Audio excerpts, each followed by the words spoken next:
Tag TV brings you daily news bulletin from India. Breaking news and views from India. You're watching South Asia Newsline, and here are the top stories we are tracking for you on Monday, the 12th of May. India fulfilled all objectives of Operation Sindoor, say security officials. Gilgit Baltistan traders protest illegal taxes and neglect at source dry port. And Bangladesh bans activities of Sheikh Hasina's Awami League.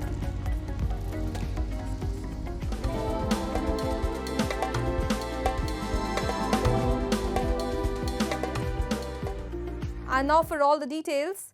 As India and Pakistan agreed to a fragile understanding to halt military action along the western and northern borders, New Delhi has said that Operation Sindoor, launched to punish the perpetrators of the horrific April 22 Pahalgam terror attack that claimed 26 innocent lives, has achieved all its military, political and psychological objectives. We have a report. On May 10th, India and Pakistan agreed to halt military action after days of hostilities along the line of control and international border. New Delhi declared that Operation Sindoor, launched in the aftermath of the Pahalgam attack to target terror outfits carrying out attacks in India, achieved all its military, political and psychological objectives. The Pahalgam terror attack, which killed 26 individuals, including a Nepali national, was claimed by a proxy of the Pakistan-based terror outfit Lashkar-e-Taiba. In its aftermath, New Delhi accused Islamabad of aiding terrorism and announced a slew of measures against Pakistan, including keeping the Indus Waters Treaty in abeyance. Sources said the decision was taken because Pakistan's support for terrorism violated the treaty's preamble, which emphasizes goodwill and neighborliness. While diplomatic measures were announced immediately, India made its intent clear for military operations on May 1st.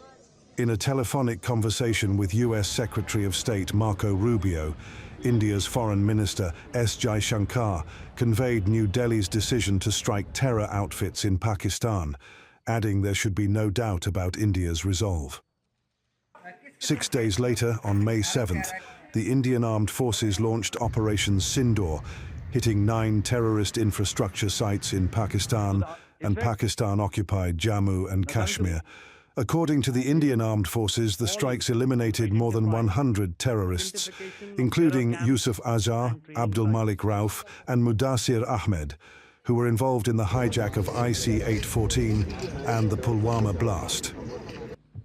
I have no doubt in my mind that we achieved total surprise, and those strikes across those 9 terror hubs left more than 100 terrorists killed, including high-value targets such as Yusuf Azhar, Abdul Malik Rauf and Mudassir Ahmed that were involved in the hijack of IC-814 and the Pulwama blast.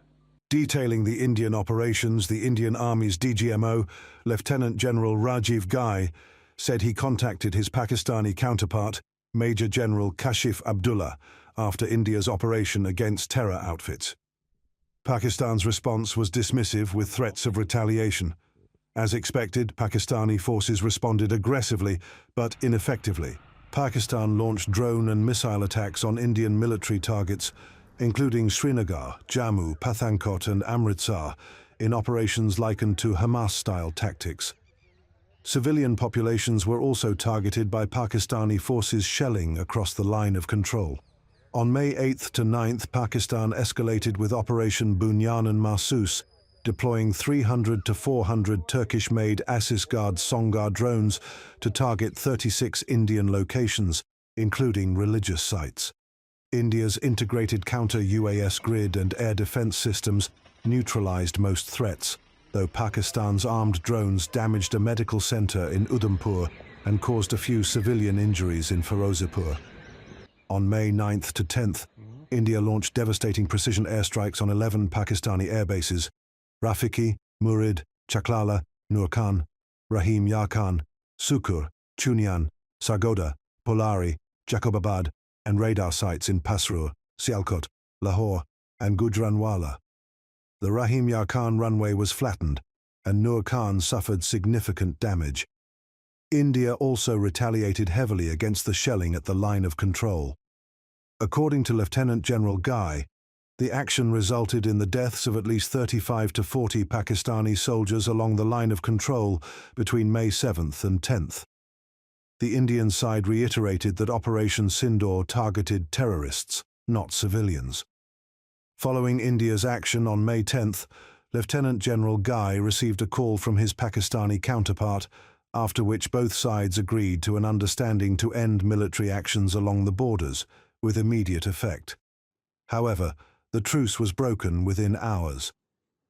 Highlighting PM Modi's direction to respond to bullets with bombs, the Indian military has said that repeated violations will be answered in a punitive manner. The Pakistan Army has reported to have lost approximately 35 to 40 personnel in artillery and small arms firing on the line of control. The aim was not to inflict casualties, but in case there have been, it is for them to count. Our job is to hit the target, not to count the body bags. Operation Sindoor has achieved its military, political and psychological objectives, establishing a new normal in counter-terrorism, Indian officials said. Sources emphasized that Pakistan must accept this reality, with no place safe for terrorists, highlighting PM Modi's declaration that terrorists will be reduced to dust, reflecting India's resolve. Government sources confirmed that India will present evidence of Pakistan's complicity in terrorism to the UNSC 1267 Sanctions Committee next week, targeting TRF for designation as a terrorist organization, imposing sanctions and travel bans. The move aims to expose Pakistan's shielding of terror groups like TRF, linked to the Pahalgam attack and other Kashmir attacks. And normalcy slowly returned across the towns on the western and northern borders along Pakistan after military leadership of both the countries reached an understanding to halt military actions following days of heightened tensions. Daily life was gradually resuming with shops reopening and people stepping out for regular purchases in Punch, which suffered maximum civilian casualty in shelling from Pakistan. Similar scenes were witnessed in Jammu, Rajouri, Pathankot and Firozpur, which saw regular intrusions from Pakistani drones during days of hostilities. Other border towns across Punjab, Rajasthan and Gujarat were also abuzz with shoppers. While Pakistani forces violated the understanding reached between the Director General of Military Operations of both the countries, no such violation was reported on intervening night of May 11-12. India has also issued NOTAMs allowing 32 airports across the northern and western states, which were closed due to military operations in the region, to resume operations with immediate effect. जब से ये ceasefire हुई है तब से तो atmosphere ठीक हो रहा है, बाज़ार में रौनक धीरे धीरे लौट रही है। कल भी बाज़ार खुले, कल तो वैसे संडे था, आज लगता है कि और भी बाज़ार में लोग शॉपिंग करने आएंगे और अपने अपने काम पर जाएंगे। तो ये एक पॉजिटिव मैसेज है और हम चाहते हैं कि ये हमेशा के लिए ही अब इम्प्लीमेंट हो जाए, सीज़फायर हो तो अच्छी बात है, क्योंकि वॉर में नुकसान होता है सभी का, चाहे कोई भी हो, इसलिए वॉर कोई सलूशन नहीं है। Meanwhile, leaders from across South Asian countries have welcomed the understanding between India and Pakistan after days of hostilities. In a statement, Sri Lankan President Anura Kumara Dissanayake said his country warmly welcomes the development, adding it was commendable that leadership replaced guns with words before a conflagration broke out. Notably, Colombo had said it will continue non-alignment policy, adopting a neutral stance in the conflict between India and Pakistan.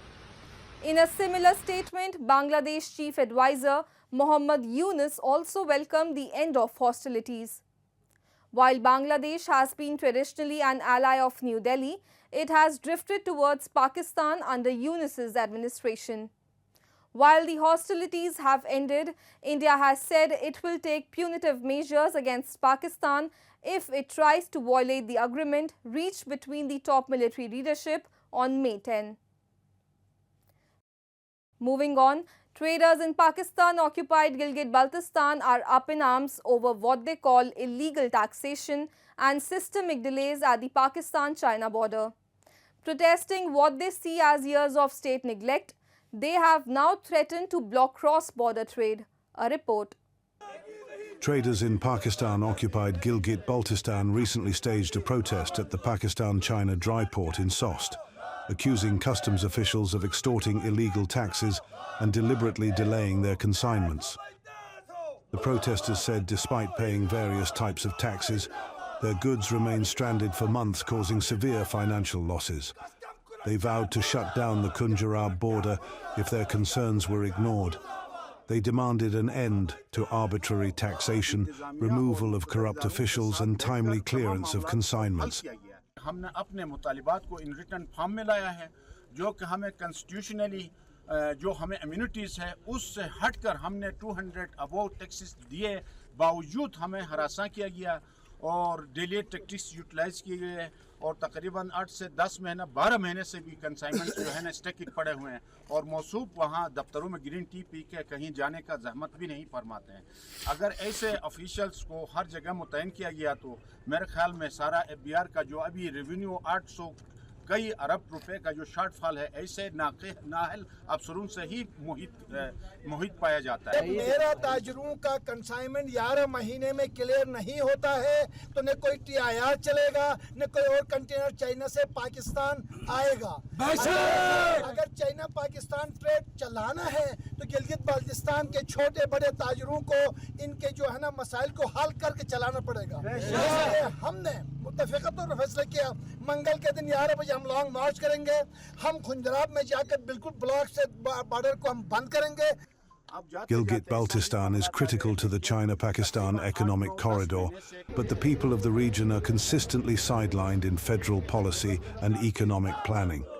Traders argue that while the occupied region plays a central role in cross-border trade, local economic rights are continuously trampled. Moving on, the Taliban regime in Afghanistan has banned chess in the country until further notice due to fears the game is a source of gambling. Multiple media reports have suggested the game has been prohibited indefinitely until its compatibility with Islamic law can be determined. Chess is the latest sport to be restricted, while women in Afghanistan are essentially barred from participating in sports at all. Since seizing power in August 2021, the Taliban has steadily imposed restrictions in line with their interpretation of the Islamic laws. Last year, the authorities had banned free fighting, such as mixed martial arts, in professional competition, saying it was too violent and problematic with respect to Sharia.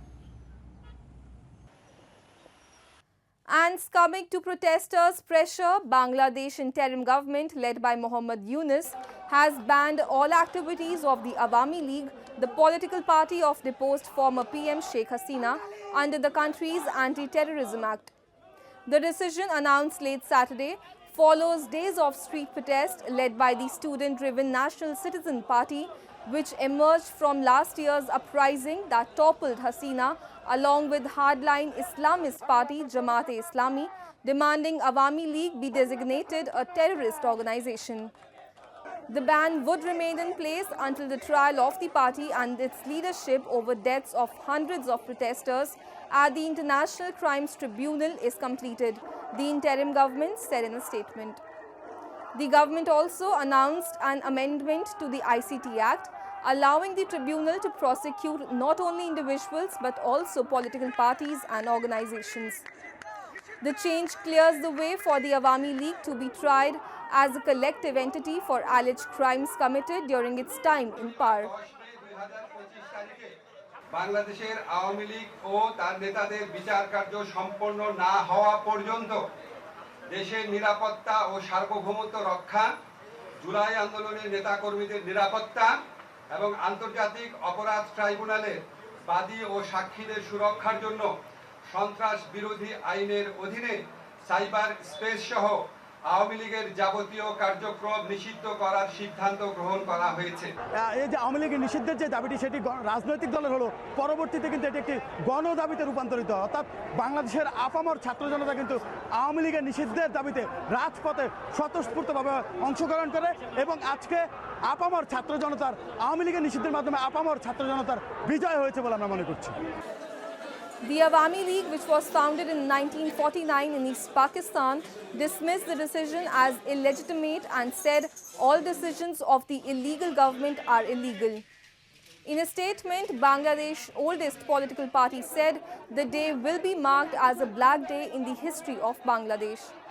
Slamming the Yunus government decision, Awami League said the party under whose leadership Bangladesh achieved independence and emerged as a sovereign state has now had its activities banned by an unelected, anti-democratic, fascist government devoid of public mandate. This proves that the fascist Yunus regime seeks to turn the soil of Bangladesh into fertile ground for anti-liberation forces and extremist groups. It added with the ban, Yunus regime strangled democratic norms, fueled ongoing program against dissenters and strangled inclusivity, all undemocratic steps under pretext of making trial of July-August violence and reform scheme. This fascist government has made this move in an attempt to suppress the people's freedom of speech and solidify its unlawful grip on power, Hasina-led Awami League said. Moving on, India has extended vital financial support to Maldives by rolling over a $50 million treasury bill, the High Commission of India in Male announced on Monday. Maldivian Foreign Minister Abdullah Khalil, in a post on X, expressed gratitude, calling the assistance a reflection of the close bonds of friendship. This move follows a request by the Maldivian government, with the State Bank of India subscribing to the bill for another year on an interest-free basis. Since March 2019, India has annually facilitated such rollovers as part of a unique government-to-government arrangement, providing emergency financial aid to its key maritime neighbor. The High Commission emphasized that this gesture aligns with India's neighborhood-first policy and Vision Mahasagar, underscoring India's consistent support for the Maldives. In addition to the Treasury Bill, India recently extended a special export quota for essential commodities to the Maldives, further strengthening bilateral ties. That's all in tonight's edition. We will see you same time tomorrow. Good night.